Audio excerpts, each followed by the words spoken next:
Hey, it's Kyler. Today I want to make a video about Questbridge. I want to start off by saying Questbridge is definitely not a scam, and it's something that I think everyone that's eligible should apply for. So there's two parts of Questbridge. It depends if you're a junior or a senior. I got into both parts. If you're a junior prep scholar if you get accepted. And now what that does for you is you're a part of a Facebook group where you have access to a bunch of individuals that are like-minded, strong academically, and you can talk about things that are relevant to the college admissions process. You're also invited to go to a meetup depending on your location. There's like 3 or 4 of them. I went to one at Rice University. A lot of the other kids in our group, they went to the one at Yale or Stanford. You just go to the one that's closest to your area. And at this meetup, you get to talk to all the admissions officers and kind of get a feel for everything that's coming up.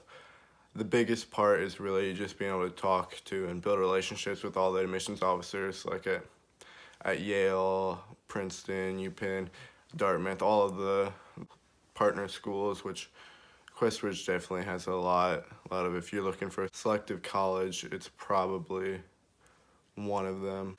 There's also things that you can win, like a new laptop and stuff like that, but I actually didn't get anything too extraordinary out of that. All of the mail that you're going to be getting is so valuable.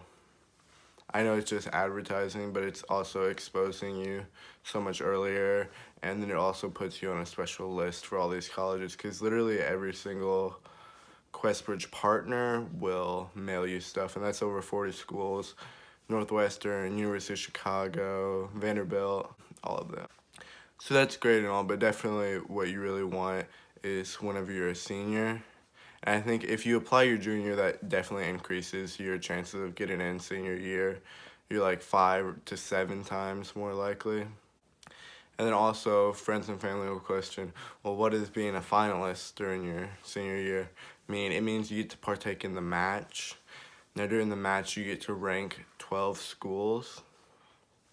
Keep in mind, this is an independent application to your junior thing, so if you get into one, you might not get into the other, or vice versa. So the match, you get to rank up to 12 schools, and if you get matched with one of them, you have to go there, but you get full tuition, full everything. So simply put, if you rank 12 schools like I did, and your second ranked school and your 6th ranked school both accept you, you will automatically attend the second ranked school, and you will never know about 6 or any of the other schools that accepted you. However, this is very competitive. I think it's like less than 10% or something like that. I did not get matched, and I was accepted as a finalist and a junior prep scholar, and I did rank 12 schools, although they were the most difficult to attend. There is some exceptions: Yale, Stanford, and then 2 others. If you do get matched, Princeton is one of them. You are not forced to attend. Those are the exceptions. It's a substitute for early decision, which some finalists chose to not partake in that, although I think for me it was the best option. And then the most valuable thing for me at this point was definitely all the waived application fees and just making it so accessible, not having to talk to my counselor and get everything logistically worked out.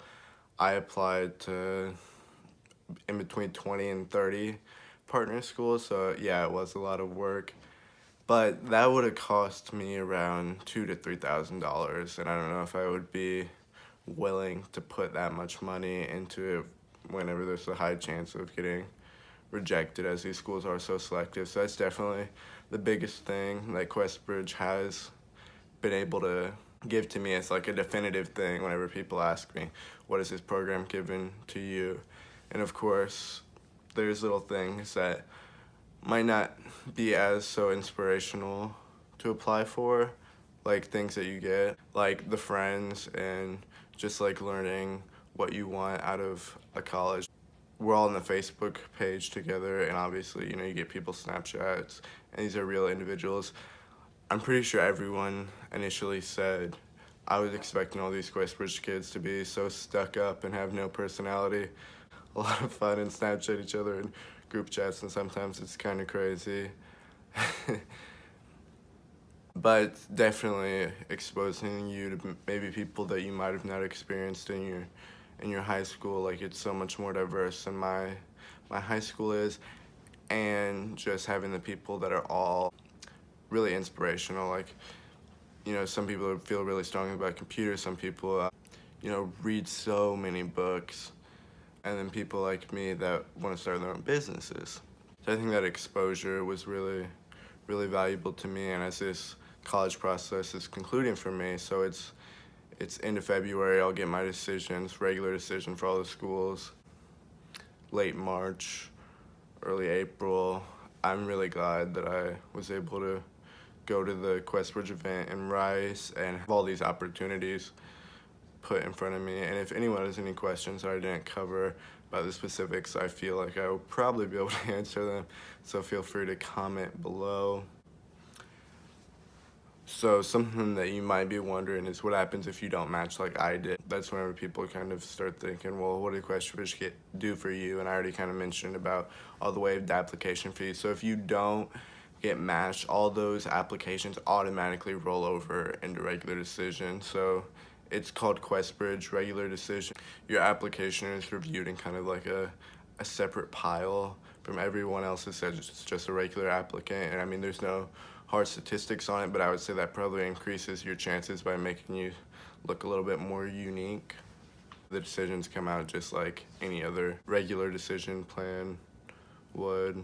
So to qualify for being a junior prep scholar or a finalist, I think the recommendation is a family of 4 under $65,000 a year for the income. They don't have any hard cap because there is exceptions and cost of living in different areas, but that'll kind of give you a perspective to know if you are allowed to apply. There is a decent amount of essays for applying, and you have to state your income and then give all your basic information. I don't think they require you to verify like tax returns or anything like that. Initially, I don't think I did. But overall, I would just say Questbridge is a great program, and their president, he spoke at the event at Rice, and he was really inspirational. His whole goal is just to, you know, create opportunities for the people that are out there trying to do something for themselves and make college affordable. And of course, they talk about general stuff about college admissions at the event, and talk about how going to Yale could be cheaper than going to your community college or going to a 4-year state school or something like that, just because they have so much funding to be able to give it away. And it's completely need-based, more so at a school like Yale or Stanford. I know I said Yale because the Yale admissions officer was talking to the whole crowd at Rice, and he was talking about how it's really nothing that you should be worried about, and ultimately the idea that Yale could be unaffordable for some people. We'd like to say that that is just a misunderstanding of how the system works and how income determines how much you'll have to pay a year. And although you might have to do work study, which is like a job on campus, you know, you won't be in crippling debt based off of that sort of thing. So I think that covers everything that I would like to say about Questbridge and making it kind of clear, because I know whenever I was originally applying for the junior prep scholar, I was like, so what does this give me? Even whenever I got it, I was like, but what does this mean? That sort of thing, and that's really what I'm hoping to do with this video. I know the acceptance rates are usually around 30% to get into either or program, just in general. That's all. I'm Kyler. Thank you for watching my video, and I hope you found it interesting.